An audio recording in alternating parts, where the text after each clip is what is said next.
Welcome to school. I'll tell you all about it. Also, how rude of your baby to do that to you. So, whenever you're watching like a medical TV show and you see that people are hooked up to the heart monitor and you see their heartbeats beep, beep, beep. Well, we can kind of do that with babies, but not really. The only way that babies can communicate with us on the outside is through their heart rate.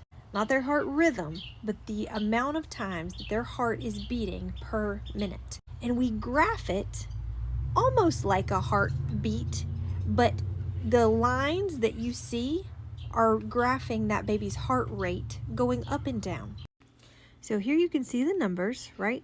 And the normal heart rate for a baby is 110 to 160. So it falls somewhere in this range right here. So it's plotting that baby's heart rate at that moment, and this is just time passing.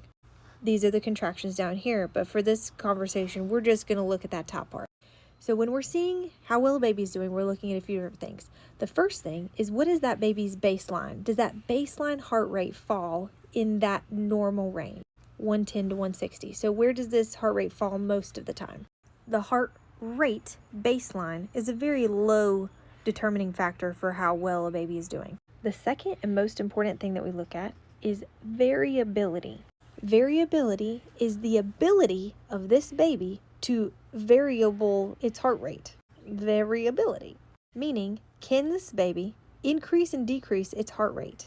Does it have the energy to do that? So when babies first have a heart rate in the womb, it is driven by something called the sympathetic nervous system, which is like our fight or flight, okay? So that always wants our heart rate to be high.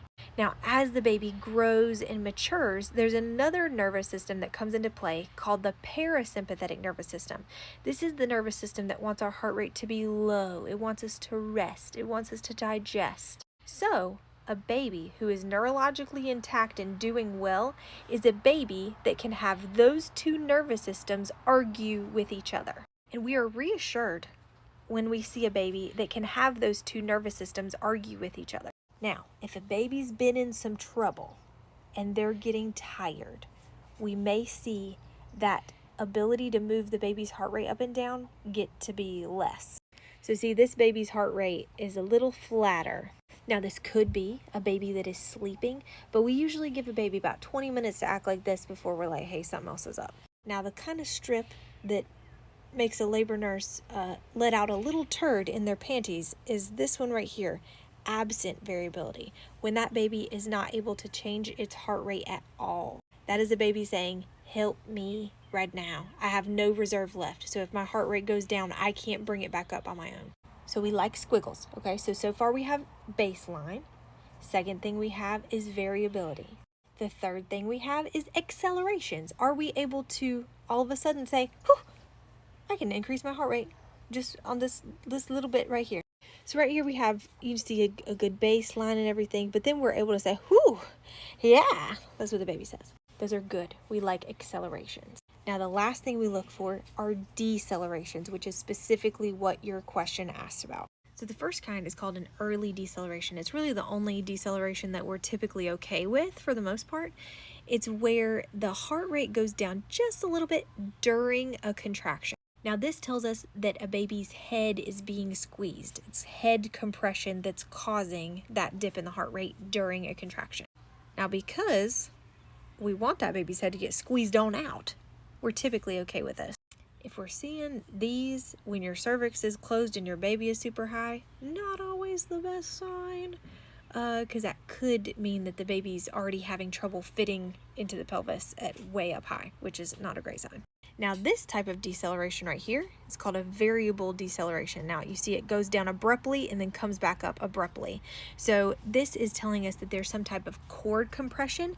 Maybe this baby has its cord wrapped around its neck. Maybe the cord is up against its body. Maybe the water just broke and it's having trouble figuring out where it wants the cord to be. And you may look at this and be like, ugh, that looks terrible. But guess what? I would rather have this baby than this baby. Because this baby is doing what your little sassy baby was doing, which is something called a late deceleration.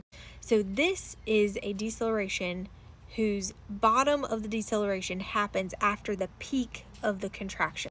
So this tells us that there's some sort of placental insufficiency going on. This is a baby who's not getting enough oxygen and is feeling it. And when you combine that with the fact that this looks like a minimal variability heart rate also, see how this is like moderate variability, we like that.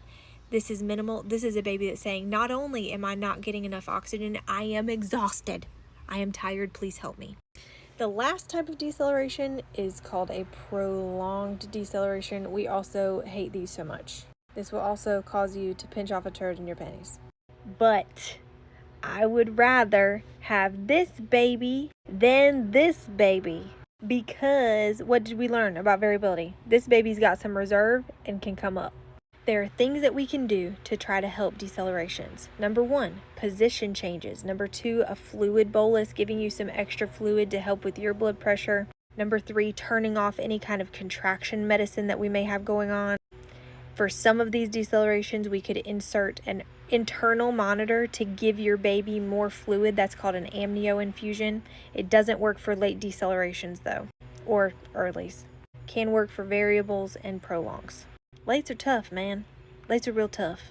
And sometimes babies can be teetotal jerks and not care about me and the status of my underwear, or their mamas and the status of their underwear either. And they just want to come out the sunroof. But anyway, so sorry that happened to you. I hope you grounded your baby, because that was not very nice. Now this is a basic level of understanding fetal heart rates and the sassiness that they sometimes do. It takes years studying this stuff to truly understand what's going on in there and how to intervene. But I hope you enjoyed Fetal Heart Rate Strips 101. Join me next time.